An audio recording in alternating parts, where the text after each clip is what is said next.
Hello, Sir Christopher! Kumusta po? Radmantos Raymond here. So, ito sir, unboxing and testing natin yung unit na order nyo. The Umarex Glock 45 Gen 5 Airsoft Gas Blowback Pistol. Okay. So, yan.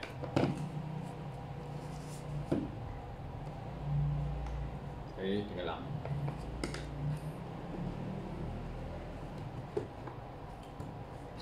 Medyo masikip lang. Yung. Okay. So, ayan sa. So, ayan. Medyo mahirap kasi ngayon, bago talaga yung unit natin. So, medyo mahirap buksan. Okay, so ito, yung Allen wrench para doon sa hot up. And ito yung unit. Okay, so remove ko lang yung magazine. So, this is the unit. So, this is the Glock 45. So, parang ano siya? Parang Glock 19X siya na color black. Okay?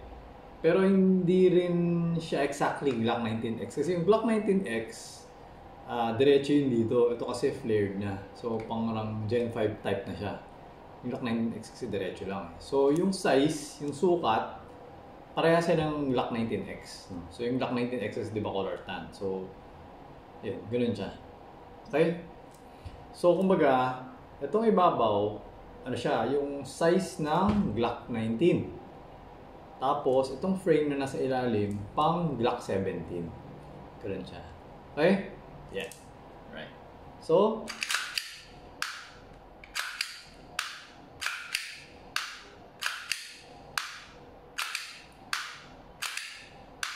okay? So, ngayon, ito yung magazine. Okay. Lagyan natin ng bala. Kailangan, wait lang. So, lagyan natin ng 1, 2, 3, 4, 5, 6, 7. Okay? 7 na. So, ang tunay is ano yata, 17 rounds, no? So, kapag gagamitin mo itong airsoft, 17 lang din ilagay mo. Or, kung hindi 17, 16 or 15. Basta wag sobrang dami para hindi lalambot yung spring. Kasi iba kasi, porket marami yung space, pinupuno talaga nila ng bala. So, hindi siya ganun. Okay? Nagkataon lang yun. Although, pwede naman, pero yun nga, may tendency kasi lumambot itong spring na to. Pag lumambot yung spring, paminsan, hindi na niya napupush yung slide catch pataas. Ganun siya. Lalo na pag medyo humihina na yung shock. Yung shock, ibig sabihin yung blowback, pag humihina, hindi na pupush pataas eh. Kaya hindi nag-open chamber. Yun yun. Ganun siya. Okay?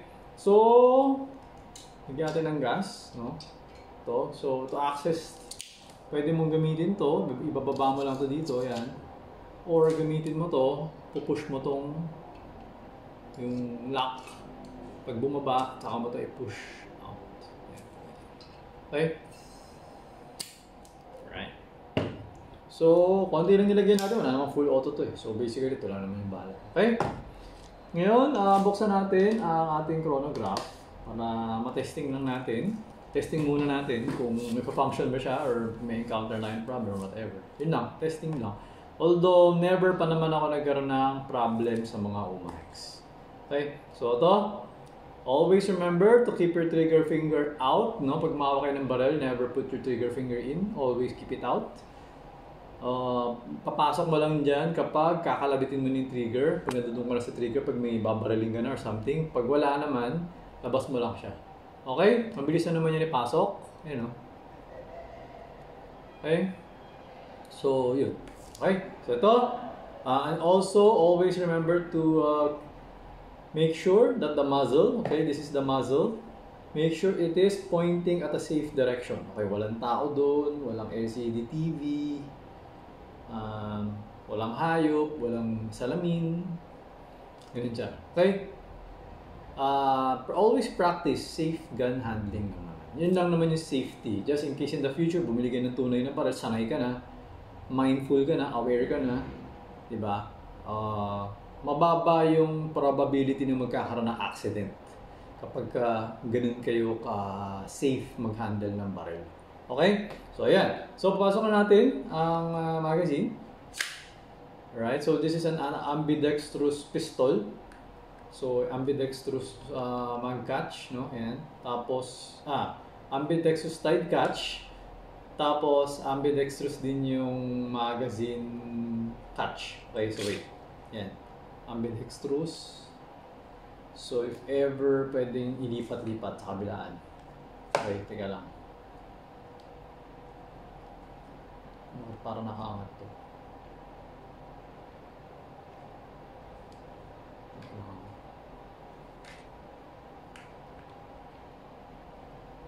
Okay, parang akala ko na nakaangat. So, naka-plastic kasi, check lang. Okay, so pasok natin. Alright. Angat, okay, nakalubog naman. So, kakasan na natin. So, ang Glock 45 pala, no? Double serration. Yan, so may serration siya dito sa harap, tapos may serration din siya dito. Okay, so yun. So, pwedeng dito ka humawak, no? Pero ingat nga lang, huwag mo ididikit ito dito kasi actually dati sinubukan ko na magkakasa dito sa harap. Tendency naipit ako dito eh. Kaya pagka nagkakasa ka, ingat ka, huwag ka didikit dito. May ipit ka. Okay, so yun, hawakan natin. Alright, so yan, game, firing na tayo. So, okay. Good. We got 358.8. Okay, solid yung blowback niya, as usual. 349.1.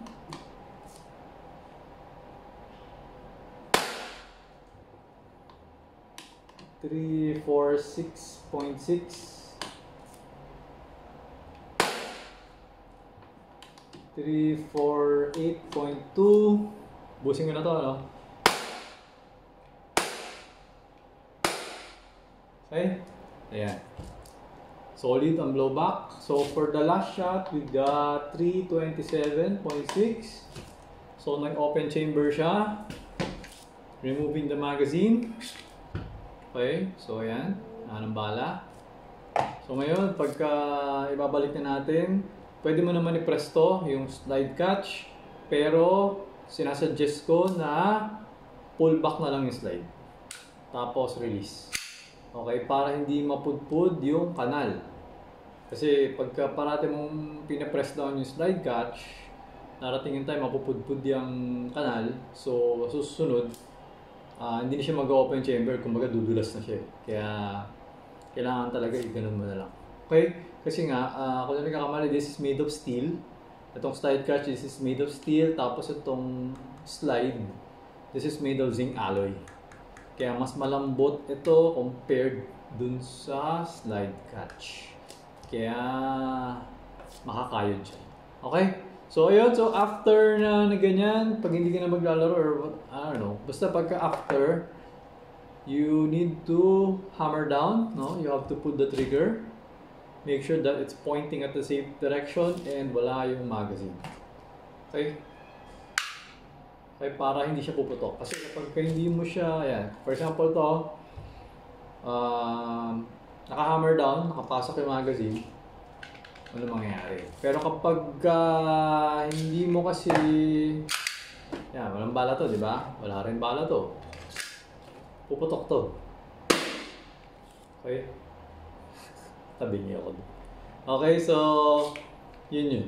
Kaya kailangan madalas nakahiwalay ito or just make sure na naka-hammer down. If ever natatago mo na kung gusto mo, para safe. Okay? So, ayun, Sir Christopher, okay na tong unit mo. So, I'm going to pack it. And then, papadala ko na siya sa inyo. Okay? So, ayun, sir, thank you for your order. Until next transaction po, always remember to stay safe, stay great, be good, and be thankful always. God bless po, sir. Bye-bye.